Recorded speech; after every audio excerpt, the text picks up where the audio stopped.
Thank you. Thank you. Thank you very much. Thank you. Well, good afternoon to all of you. As Senator Bonasek said, a lot of emotions today, a lot of memories, a lot of hopes, a lot of emotions, some of them conflicting. First to Alan Geary, not just for his hospitality today, but for never giving up hope on this region and for always putting money where his mouth is. Thank you. Thank you very much. Thank you, Alan. To Scott Samuelson for a job well done. Let's give the chairman a round of applause. To Todd DiOrio, I'm not quite sure what that was with the kissing of the assemblywoman and then what comes after, I don't know. But I don't think I want to know either. Todd DiOrio, thank you for all your good work. To our friends at Empire Resorts, Manny Perlman and Joe D'Amato, congratulations to you. David Brain. To Senator Bonasek, government matters, leadership matters, and we wouldn't be here today without the senator and the assemblywoman. The senator was single-minded. When I first met him, I thought he had a speech impediment. Every time I saw him, he said, casino, casino, casino. I'd say, hello, John, casino, casino. He was single-minded, and he was right, and he never stopped pushing. And it was a seemingly impossible task. You know, to get a law passed in Albany is like a nightmare.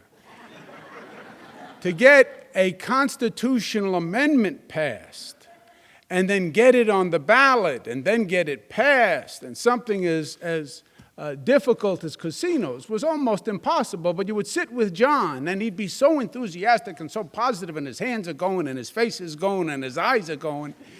You just felt it was possible. You didn't know why, but it just sounded so good that, of course, it was going to happen. And he was right. Let's give him a round of applause, Senator John Bonasek.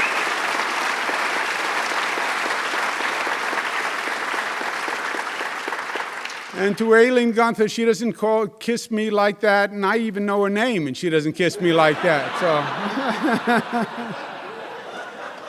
but she has been a phenomenon. She has always been there. She has a soft touch, but she is relentless in delivering for back home, and it's been a pleasure to work with her. Let's give her a round of applause, Assemblywoman Gunther.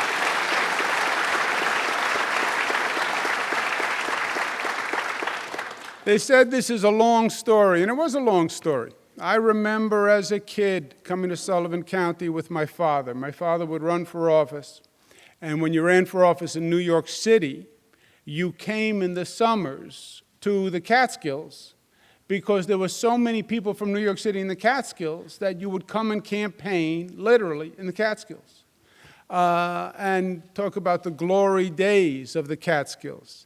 I remember as a kid, 15, 16, coming up, going to the Concord, going to Kutsher's, going to all the resorts. My father would give a speech, or he would campaign around the pool, which was nice, for obvious reasons. I was 16, and we're campaigning around the pool. And everybody came, and it was beautiful, and there was an energy, and the Catskills were magnificent, and you were proud to be here. And that's what was. And that, in many ways, is a micro story for all of upstate New York. I was in Schenectady this morning. That was General Electric, you know, that was the Mohawk River. And all of upstate New York is a story of what was.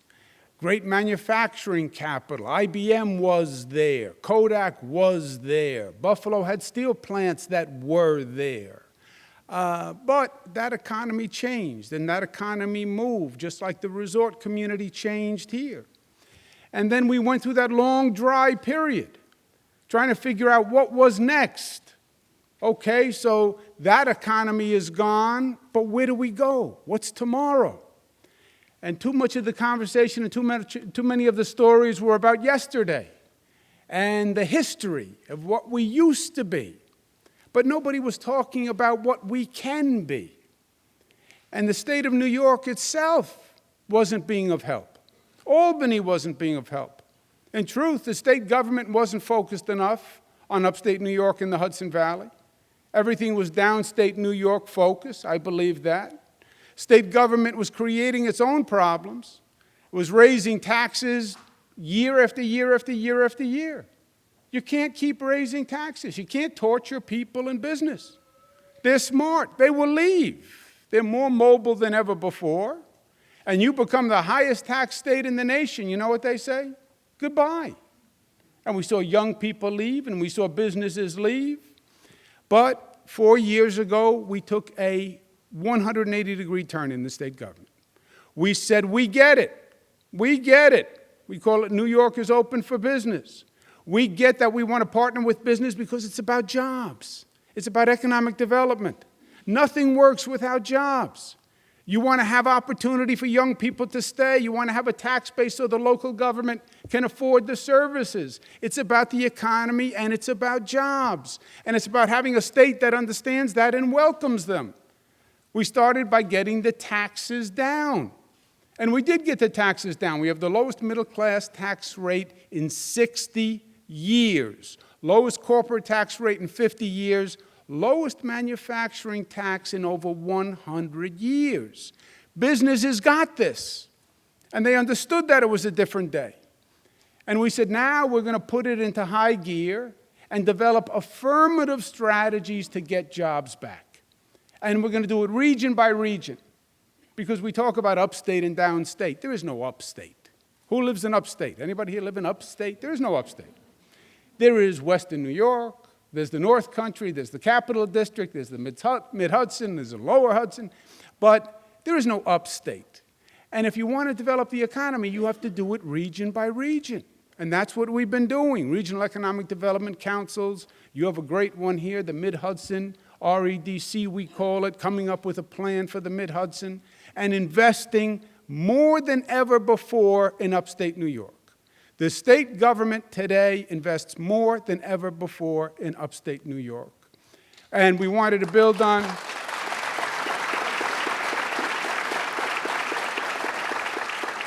And we said one of the big engines for upstate New York economic development was tourism. New York City gets 50 million tourists a year. 50 million tourists a year, New York City.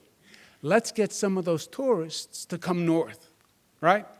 Everybody thinks New York, New York City. No. New York, New York State.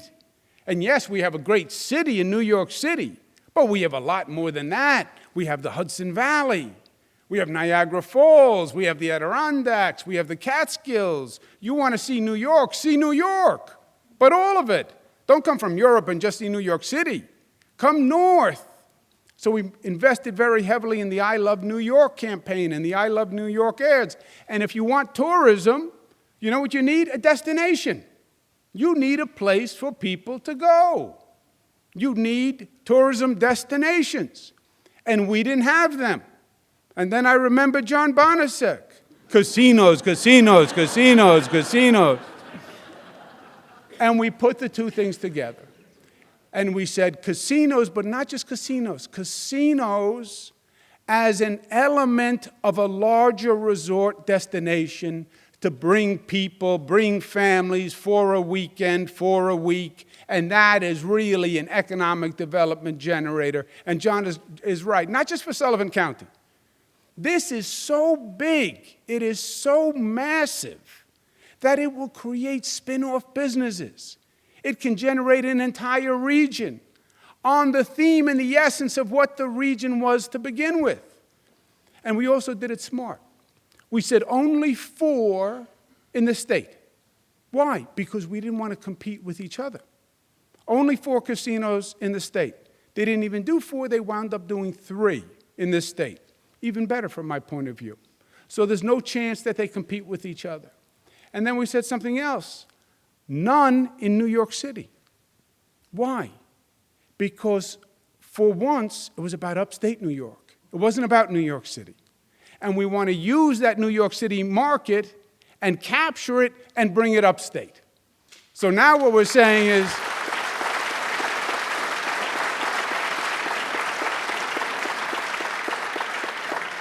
Now what we're saying is, you want to gamble, you want to go to a resort, you don't have to go to Atlantic City, you don't have to go to Massachusetts, you don't have to go to Connecticut, you stay right here in New York, you just look north a little bit, and you go to Sullivan County, and there's an entire resort destination, first class all the way. It is going to work because it worked in the past. We know the elements are there. We know the proximity to the city is there. We know that you're going to offer a service and an attraction that you can't get anywhere else. We know it's going to be first class. And you will rediscover the Catskills.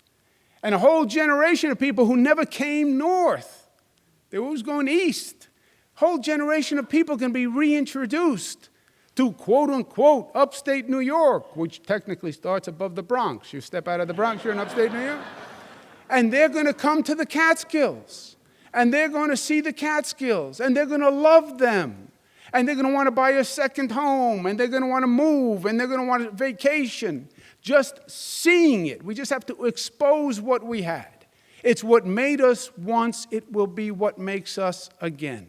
And this is the magnet to do it.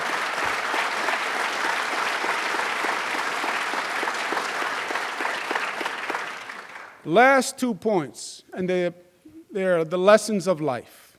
Number one, never give up. Never give up.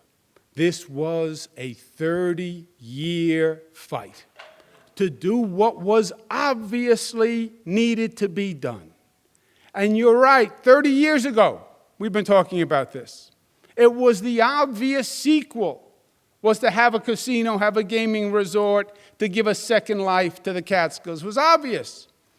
We just couldn't get it done. It was the dysfunctional Albany. It was about a government that couldn't work. It was about a government that got stuck in politics rather than remembering they're there to serve the people. And who gives a damn about your politics, Democrat and Republican? Serve the people. It forgot that.